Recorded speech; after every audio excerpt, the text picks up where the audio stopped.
Hey there, Stampers. This is Sherry Roth with Stamped Treasures, and I am here today to share a fun card with you using the Pet Love bundle.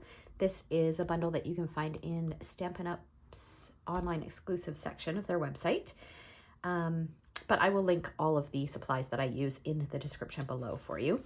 And you can always check the blog post from today, which I will link in the description. Where you can find the measurements if you want to recreate a card similar to what I'm creating today. So this is a fun bundle for sympathy cards for both cats and dogs. A little thank you card, just I woof you, I love that little saying. I plan on doing some scrapbooking of my grand puppies with this set. I think it'll be super cute. So this is what we're going to use today, and I have the pieces here, which you can find the measurements for in the blog post, but I'm using kind of a couple different shades of gray. So I'm using gray granite and basic gray, and then I used this DSP to cut out the bandana. And this is a fall DSP. So this is just a little reminder that just because, well, at least here in Canada, we've already had Thanksgiving. So a lot of us stray from or move on to Christmas after Thanksgiving. Our Thanksgiving is towards the beginning of October. So we do a bit of Halloween, but then in November, it's usually full on Christmas, especially after Remembrance Day. So just a reminder that just because we are later on in November doesn't mean that you can't use your fall themed papers, because a lot of times the backs are generic and you can use them at any time of the year.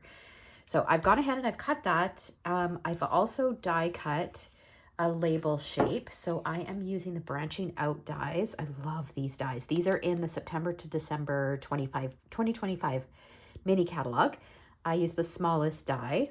So it gives me these great corners and then the stitching detail around the edges. And then I've also die cut from a piece of basic beige cardstock, the little fish bone. I love that. It's so cute. I mean, look at the little mouse. There's some really adorable dies in this set. Okay, so that's what I've done in advance. But we're going to go ahead and we're going to take this piece. We're going to do a little bit of stamping. So I'm just going to bring in a scrap piece of paper. We're going to use the paw print. And we're going to use some basic gray ink. And we're going to stamp the paws, kind of going up the card base. So kind of at an angle here.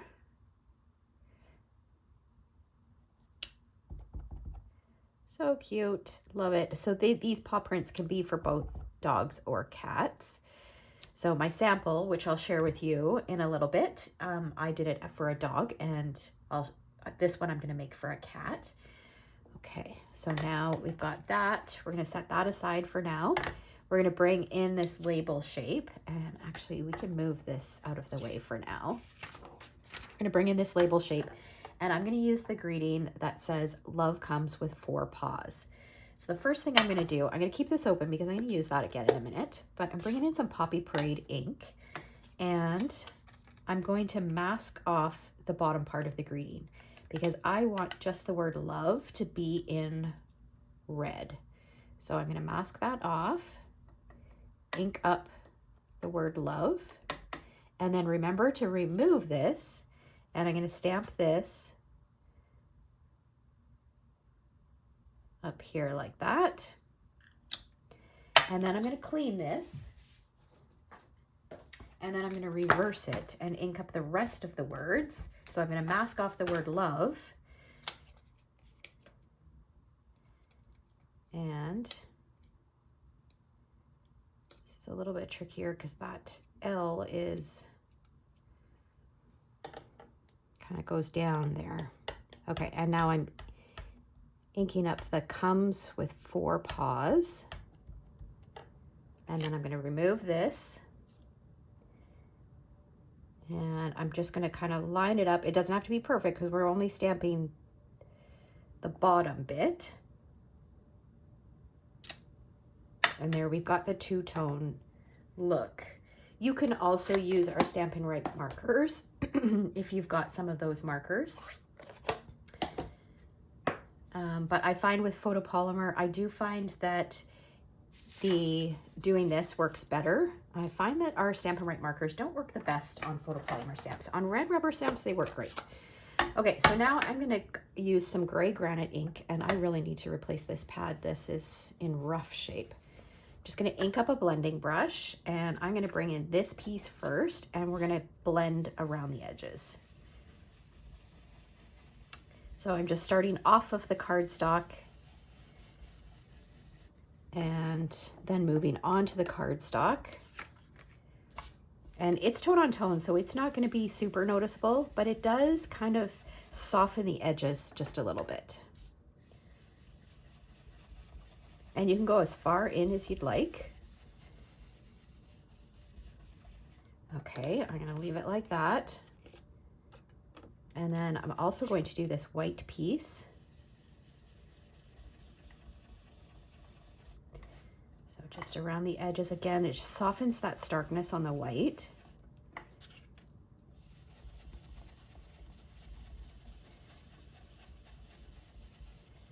And then I'm also going to do around the bandana.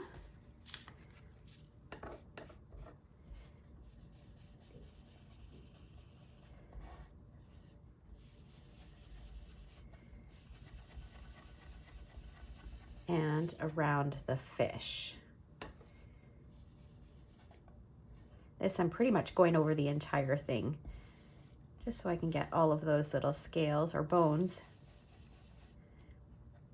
Okay, and I think we've done it all. Okay, so we can get that out of the way, and we're done with this. Actually, we're gonna bring that scrap piece of paper back because we're gonna do some splattering. So I'm gonna set these pieces aside. I'm gonna bring in this gray granite stamped piece, and I'm going to use a basic black Stampin' Blend. You can see mine is very well used, but it still works great for splattering. And I'm just gonna take my bone folder and just tap. And that is going to give this nice fine splatter and add a little bit more layering to the background. All right, now before we adhere this to our card base, we're gonna go around the edges and we're gonna distress it a little bit. So this is gonna add some texture to our project. So I'm using my snips and just kind of going around the edges to distress the tool. If you've been a paper crafter for a while, you might have a little distressing tool that you can use rather than paper snips. So you can use that, and you can skip this step if this is not really something, the look that you like. You can definitely skip that step. I'm going to take my finger and kind of curl up this corner just a little bit. And then we're going to bring in a piece of basic gray cardstock. And this layer of gray granite is going to get adhered to that before we adhere it to our card base. And this is just going to be slightly larger than our lighter gray piece. So one of the things that I love to do is I love to kind of change out the sizes of a mat. So not all of my layers are matted in the same size. So if you've got an 1/8 of an inch border on one, well, maybe the next layer you can have a 1/4 of an inch border. I feel like it just gives your projects, excuse me, just a more classy feel to them. Okay, we are going to actually bring our scrap paper back, and we're going to do some ink blending around the edges of this as well. Again, just to soften that white cardstock. So I'm just using whatever ink is left on here. This is, because it's white, it's so bright, you really don't need it to be very dark. Of course, if you wanted it to be darker, you can ink up your blending brush or add multiple layers of ink. I just wanted it to soften just a little bit so it doesn't look so stark. Then we can add this layer to our card front. So again, you can see I've got that narrow border here of the dark gray. So that's a 1/16 of an inch border, or yeah, 1/16 of an inch border. And then I've got about 1/4 of an inch border of the white showing. And it just looks so nice. All right, now we're gonna add this using some dimensionals.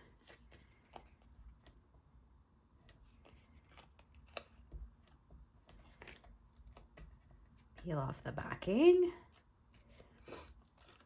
And this is gonna go right here. Like that. And then this is going to go on. This is going to go on like this. So I'm going to add a dimensional in this corner. I don't want to add a double layer of dimensionals on here.